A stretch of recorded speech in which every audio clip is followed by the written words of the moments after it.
So dito po may nakalagay na earn a $50 bonus kapag na-reach nga daw po natin yung 500,000 views sa dalawang post po natin. What's up sa inyo mga katropa? Kamusta kayo? At kamusta naman ako?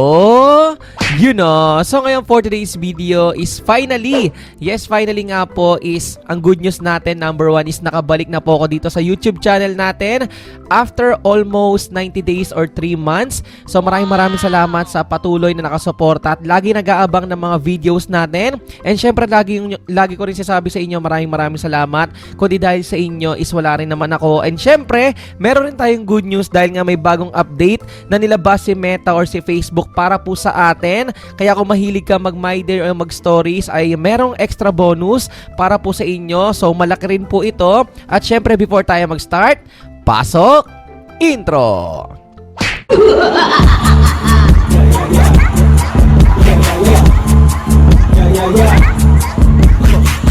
Yes, ang kagandahan nga po sa ngayon is after almost 3 months is tuloy-tuloy na ulit tayo makakapag-upload ng mga videos, vlogs, and contents natin.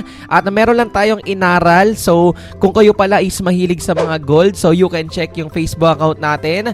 Nagbabuy and sell tayo ng gold ngayon. Kaya kung gusto nyong pag-aralan at matuto, pwede kayong pumunta sa aking Facebook account. Nandiyan po yan sa screen ninyo. Pero ngayon guys, ituturo ko muna sa inyo yung mismong video na topic natin ngayon, which is yung paano nga ba kumita sa stories or My Day natin. Dahil ngayong bagong update ni Meta, ang isa sa mga good news niyan is dati naman is hindi napapahalagahan or wala talagang kinikita or walang revenue yung stories or My Day natin. Ngayon ay meron na po. At ngayon, simulan na po natin. At syempre, dire-diretso na po tayo.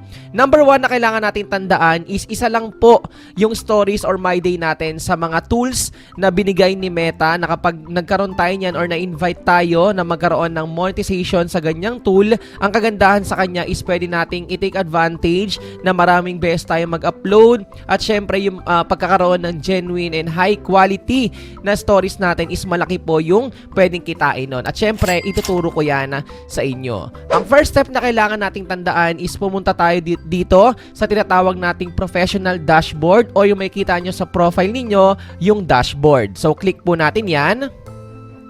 So, dito kung makikita ninyo sa professional dashboard natin is nandito yung views, yung mismong earnings natin, yung engagement, at yung mismong followers natin. So, dito, punta lang tayo dito. Di ba, meron dyan sa taas na analytics, content, community, and monetize. So, click natin yung monetize. Yan. Kung makikita nyo dito is meron nga po mga changes na magbabago which is yung bagong update na ituturo ko nga po sa inyo. So dito kung makikita ninyo sa updates nga po, may nakalagay po dyan na maximize your story earnings. Then click po natin yan. So dito kasi, actually, yung stories natin is part po siya ng content monetization. So yung mismong earnings natin ay diretso na po doon. So hindi na tayo mahihirapan kung saan nga ba natin makikita yung mismong earnings natin sa tool na iyon dahil kasama po siya sa content monetization. So dito may nakalagay sa taas na updates to monetization. What's changing? Ano nga ba yung mga pagbabago? Updates to story monetization.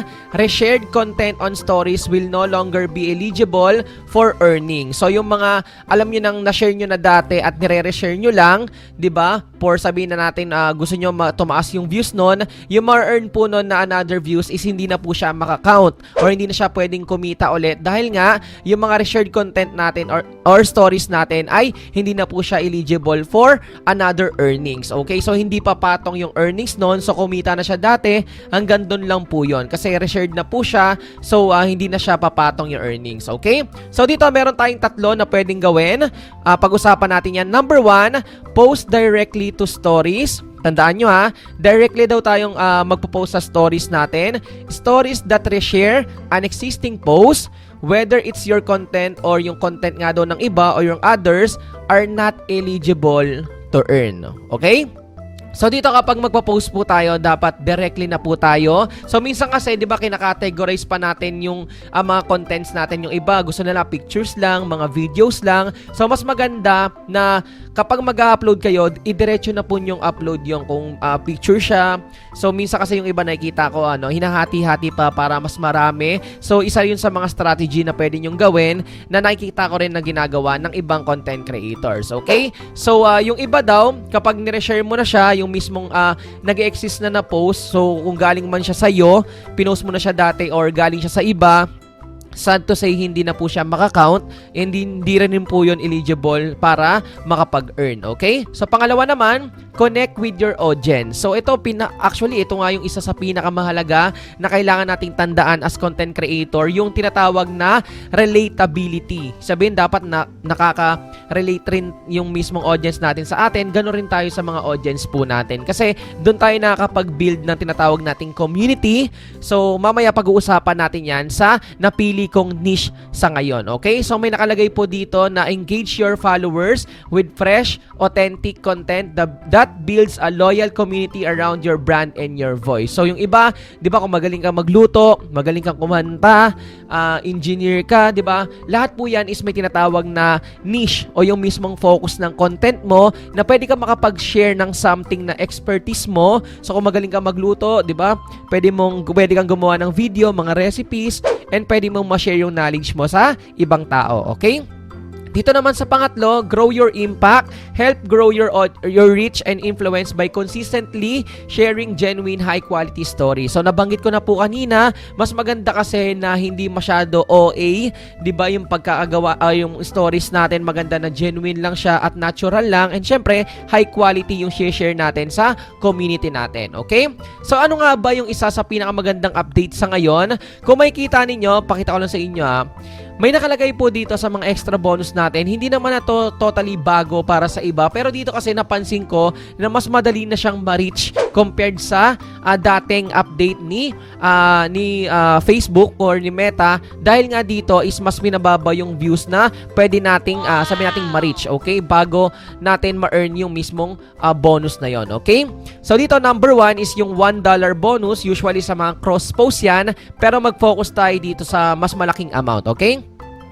So dito po may nakalagay na earn a $50 bonus kapag na-reach nga daw po natin yung 500,000 views sa dalawang post po natin. So imagine guys, kapag gumawa tayo ng 10 seconds video at syempre nagkaroon niya ng 500,000 views each, is possible na maka-earn tayo ng $50 bonus. So malaki na po yan guys, dahil nga sabi ko sa inyo, ito lang po is extra bonus na binibigay po sa atin. At syempre, isa nga po yan sa isa sa mga good news ngayon. At syempre, gumagawa na rin tayo ng mga videos sa ngayon. At sabi ko nga, you can stalk or pwede nyo kong view yung mismong Facebook account ko kung gusto nyo magpaturo kung paano nga ba pwedeng kumita sa mga social media platforms. Available po yan. Mag-message lang po kayo at sana mabasa ko syempre dahil nga marami pong nag-i-inquire po sa atin. Okay? So again guys, ang isa pa sa mga good news, sabi ko nga sa inyo, is finally nakabalik na po tayo sa ating pag-YouTube. So maraming salamat. Kung nandito ka, make sure lang po na mag-comment ka dyan sa may comment section sa baba.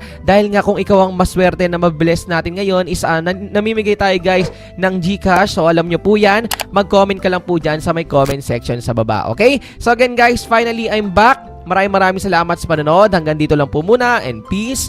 One love.